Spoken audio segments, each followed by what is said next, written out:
Hello, everyone. Here's a brief summary of the movie, The Mill. Enjoy your viewing. Joe Stevens, a middle management employee, wakes up in a strange, triangular pit, surrounded by concrete walls with no bridges or landmarks in sight. He realizes he's definitely not in New York anymore. The only notable feature is a stone millstone in a circular groove. Joe knocks on a nearby iron door to clarify his whereabouts, but there's no response.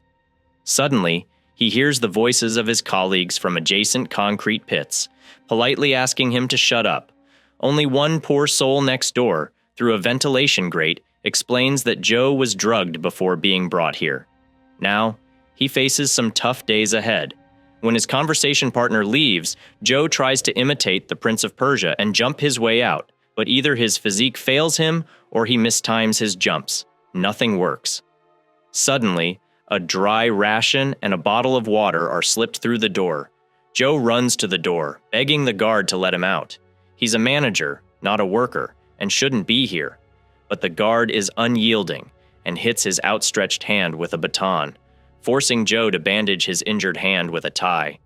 Joe has no choice but to wait for further developments while nibbling on the dry rations. At 10:30 p.m., a projection from the mail art company, which is also a duck, starts up. We are excited to have you join our program and are confident that you will make significant progress towards becoming the best version of yourself. A female voice announces that Joe is part of a professional training program designed to improve him as an employee. The projection shuts off, ignoring Joe's questions. However, the neighbor on the other side of the wall explains that ordinary workers here labor to benefit the corporation, improving its metrics. No one uses names here, and at midnight, the least efficient employee is terminated. Joe doesn't know what that means, but when the time comes, he hears blood-curdling screams of pain. The female voice explains that a termination has occurred. In the morning, the neighbor clarifies that this is how the company motivates its employees to work harder instead of slacking off for a guaranteed salary. When the next round of rations is distributed, the guard warns that the cell must always be kept clean. The neighbor advises Joe to throw trash and waste into a special hole in the corner of the triangular pit. When Joe does so, he notices a strand of hair sticking out of the ground, leading him to a buried skull. The neighbor explains that these are previous workers who couldn't handle the workload. He further explains that by signing up with Malart, the world's leading company, every employee signs a bunch of documents. Thanks to these papers, the company can do whatever it wants with them, including such training programs. 5 minutes before the workday starts, a projection informs Joe that his productivity at the company has dropped. Along with it, the efficiency of his department has fallen, affecting the entire company. That's why he's here, to get motivated. For starters, he needs to earn 50 points in a workday. Otherwise, there's a penalty. 1 point is earned for each full turn of the stone disc. At midnight, the worker with the fewest points is terminated after an alarm sounds. When work begins, Joe rolls up his sleeves and starts pushing the millstone around its axis. This continues all day.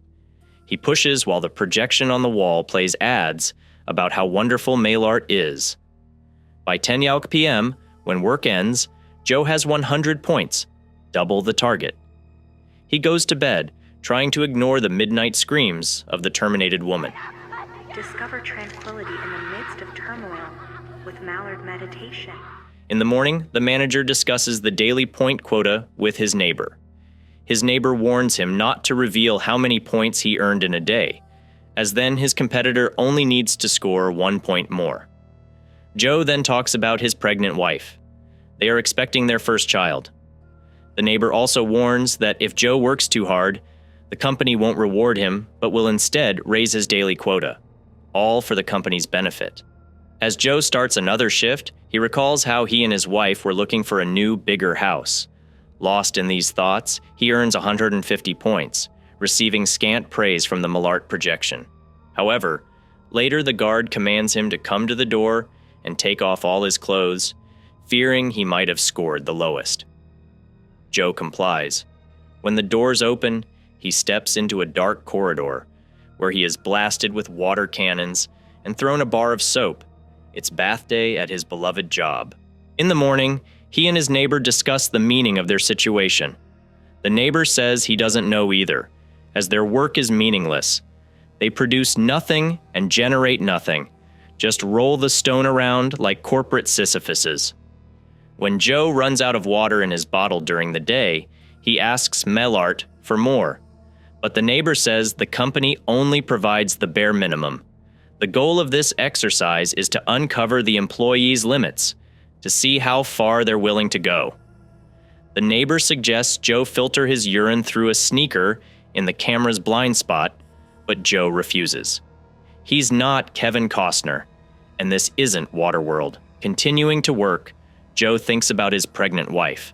She wanted to go back to work despite the doctor's orders so they could pay the bills.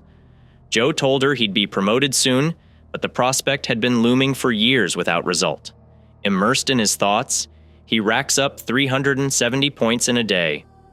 Collapsing to the floor, he sees a name scratched into the wooden handle: Alex. According to his neighbor, Alex is a local legend, the one person who managed to escape alive. Joe wonders why the place wasn't shut down then. Didn't Alex tell anyone how the corporation tortures its employees? In the morning, Mellart presents Joe with an award for his record achievement, a pen with his name engraved on it. He sarcastically snaps at his neighbor. Immediately after this, his daily quota increases from 50 points to 370. The voice says that by striving for better results, Joe becomes better himself. With no other choice, Joe starts pushing the millstone again, but after the first round, no points are awarded. His neighbor explains that he's been penalized. Now he earns 1 point for every 2 rounds. Fuck. Stunned by this change, Joe gets back to work, but by evening, he realizes he won't make it. He tells his neighbor, who erupts in anger, saying he shouldn't have gone all out for records as it affects everyone. Now, they might raise the general minimum to match Joe's pace. In the evening, the projection scolds Joe for not meeting the quota and letting his colleagues down. Perhaps to better motivate him, the company suggests involving his pregnant wife, Kate. They imply that he might work better if she's brought in. Distressed, Joe promises he'll meet the quota if they leave his wife alone. The female voice gives him a second chance, but makes the task harder. An annoying red light is turned on at the top of the wall as a reminder. Wrapping the handle in his jacket, he gets back to work, wishing he had a vacation buddy by his side. For a guy with John Cena's build, pushing heavy objects would be easier. At some point, Joe starts hallucinating. He sees himself in a suit. The hallucination mocks him, reminding him that he's just a cog in the enormous corporate machine, easily replaceable. Fake Joe urges him to give up, but remembering his wife and future son, Joe finds a second wind. At the last second, he earns the final point. The projection praises him, canceling the previous penalty. In the morning, as a reward, Joe is shown a video of his wife in the hospital. She has successfully given birth while he was working here for nothing. However, Joe is filled with different emotions.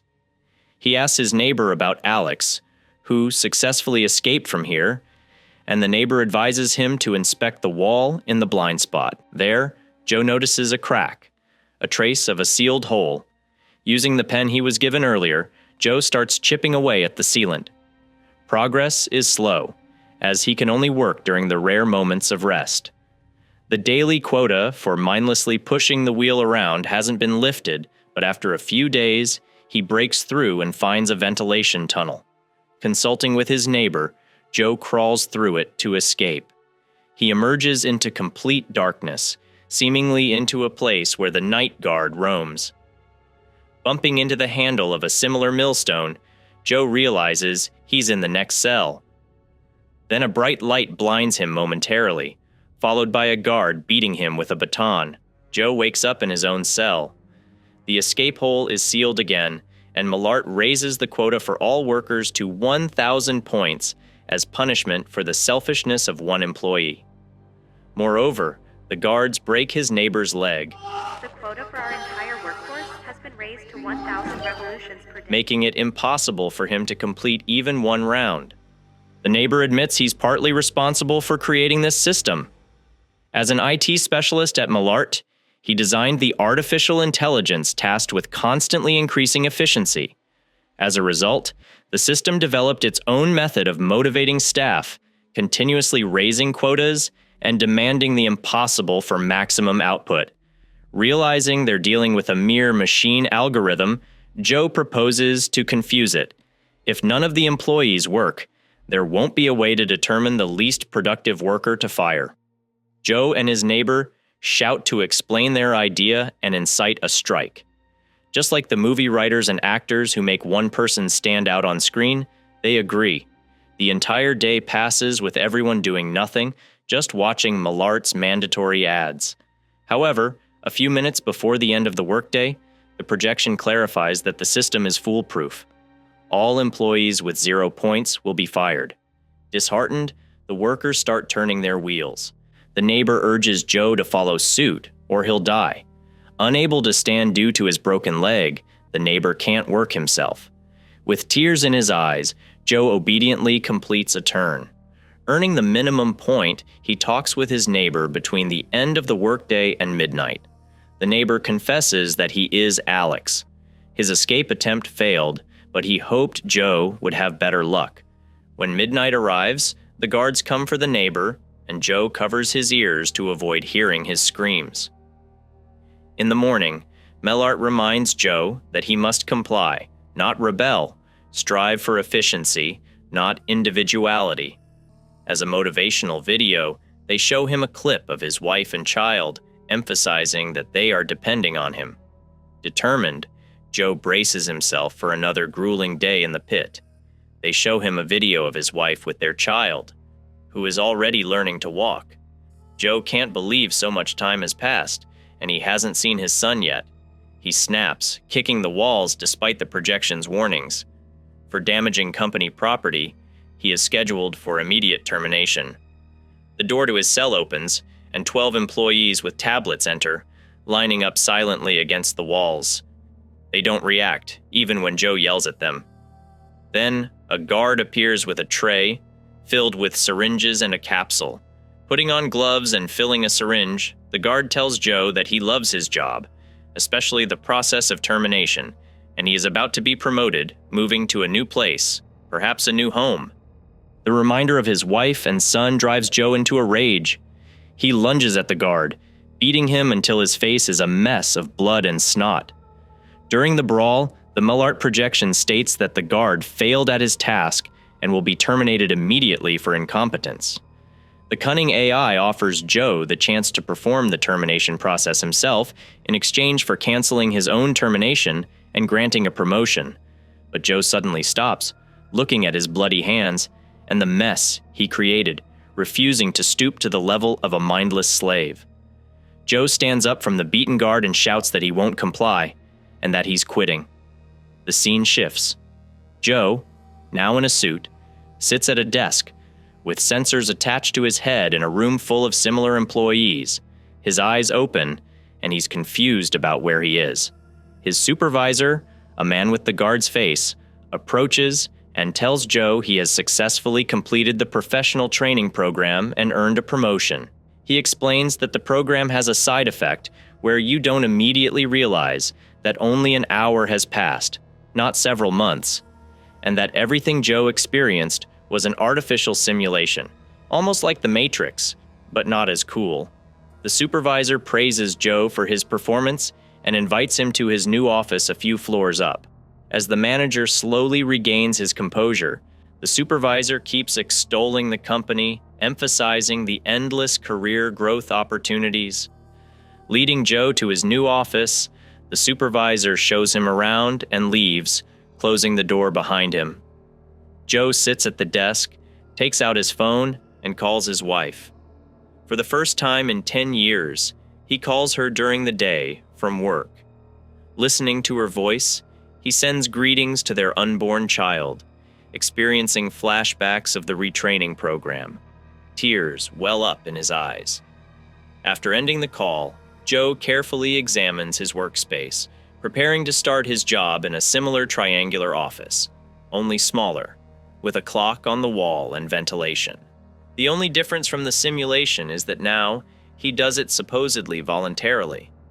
But remembering how he longed to see his son instead of burning out at work, Joe looks into the camera and vows to destroy this corporation. On this hopeful yet naive note, the film ends.